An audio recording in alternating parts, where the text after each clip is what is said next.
हरियाणा से जुड़ी हर खबर जानने और परखने के लिए डाउनलोड करें जनमत हरियाणा ऐप। सच के अलावा कुछ भी नहीं।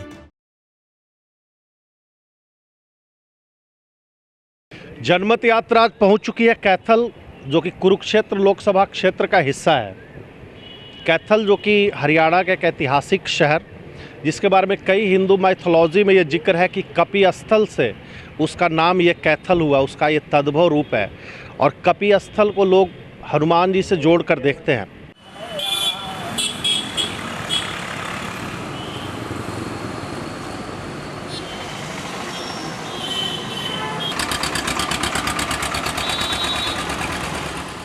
फिलहाल हम यहाँ पर मौजूद हैं हरियाणा शहीद स्मारक के पास, जो कि यहाँ पर कैथल शहर का एक मशहूर पार्क है।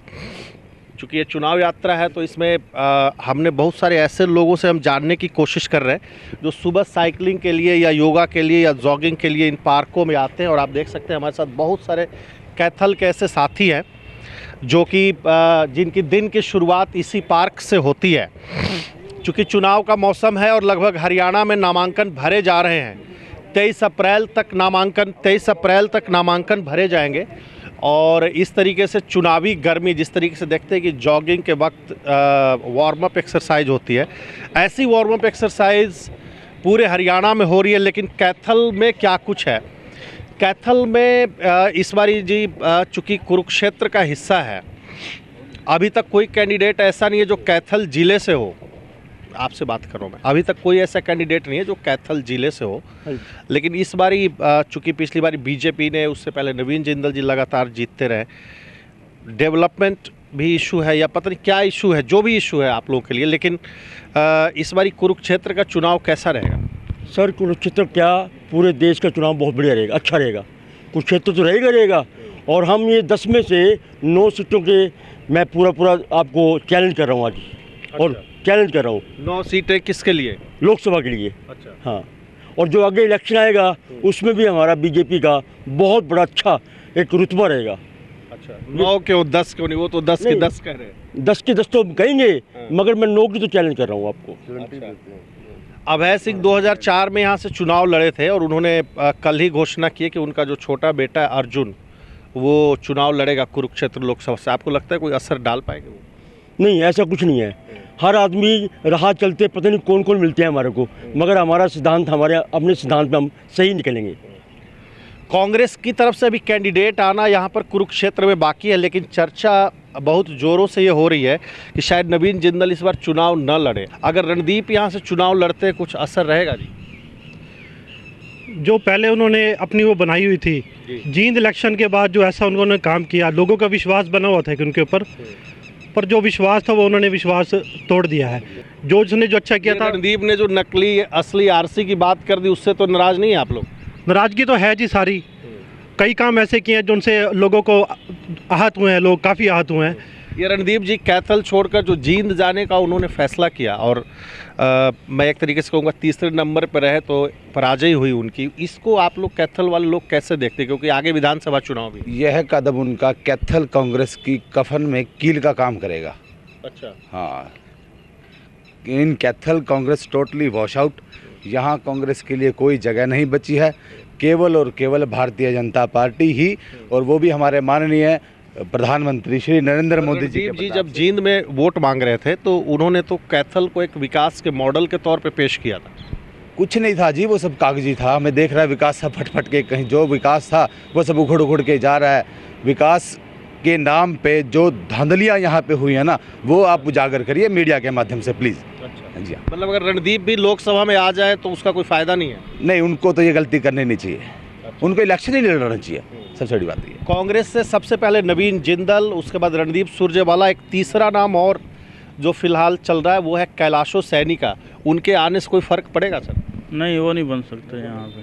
तो कांग्रेस का प्रत्याशी जब भी यहाँ पर आएगा, निश्चित तौर पे मुकाबला दिलचस्प होना चाहिए। अर्जुन चौटाला के आने के बाद अब एक तरीके से तस्वीर साफ है। जेजेपी का भी कैंडिडेट यहाँ पर कैथल कुरुक्षेत्र लोकसभा में आना बाकी है। तो जेजेपी और कांग्रेस ने भी पत्ते नहीं खोले, शायद आज खोले।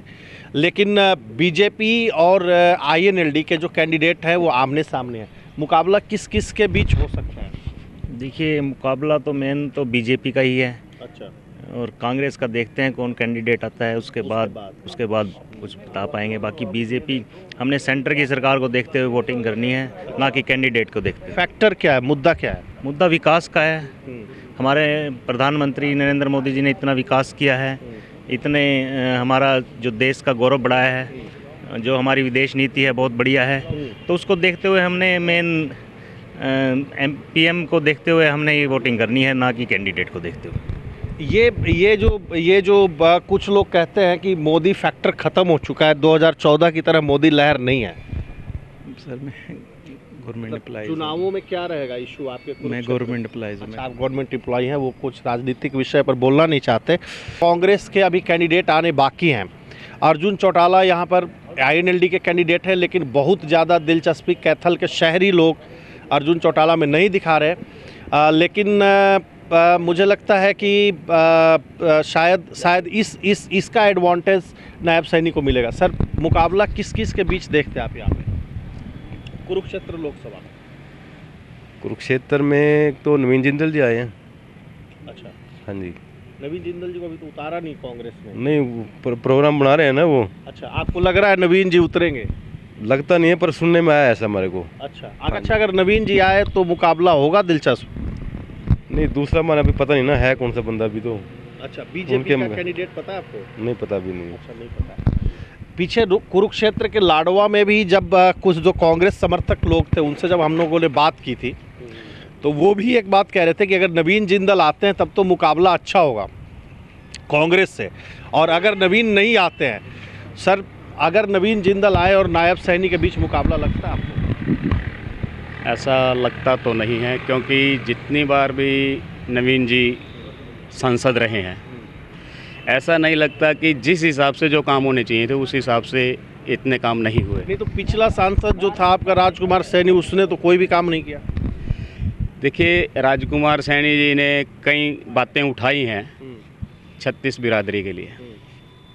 समाज को तोड़ने की या जोड़ने की? समाज को तोड़ा नहीं, जोड़ने के लिए कह सकते हो आप। तोड़ने के लिए क्या होता है कि मान लो हम किसी सिर्फ एक ही मकसद को लेके चले, वहाँ पे जब सुनवाई सिर्फ एक ही की हो और बाकी के साथ अन्याय हो, वहाँ तोड़ने की बात आती है। लेकिन जब 36 बिरादरी को, समाज को एकजुट करके चले और सुनवाई सभी की इक्वल हो, तो वहाँ तोड़ने की नहीं, वहाँ जोड़ने की बात आती है।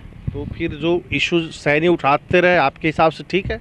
नहीं, कहीं ना कहीं देखिए, हर व्यक्ति हर इशू को प्रॉपर मेंटेन नहीं कर पाता। आप हो या मैं हूँ, कहीं ना कहीं कोई ना कोई दुविधा, कोई ना कोई संकट, कोई ना कोई गलत बात मुंह से अवश्य निकल जाती है।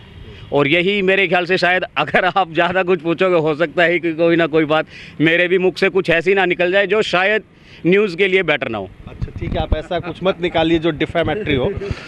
लेकिन जो बड़ी राजनीतिक हस्तियाँ कैथल से रही है, जैसा कि राजकुमार सैनी का जिक्र किया, रणदीप सुरजेवाला, नवीन जिंदल, कांग्रेस से कैंडिडेट उतरने के बाद ही हमें लग रहा है कि यहाँ पर कैथल या कुरुक्षेत्र लोकसभा क्षेत्र में कोई मुकाबले की स्थिति बनेगी, और साथ में जेजेपी के भी कैंडिडेट का लोगों को इंतज़ार है। लेकिन फिलहाल ऋषि पांडे, कैथल, जनमत हरियाणा।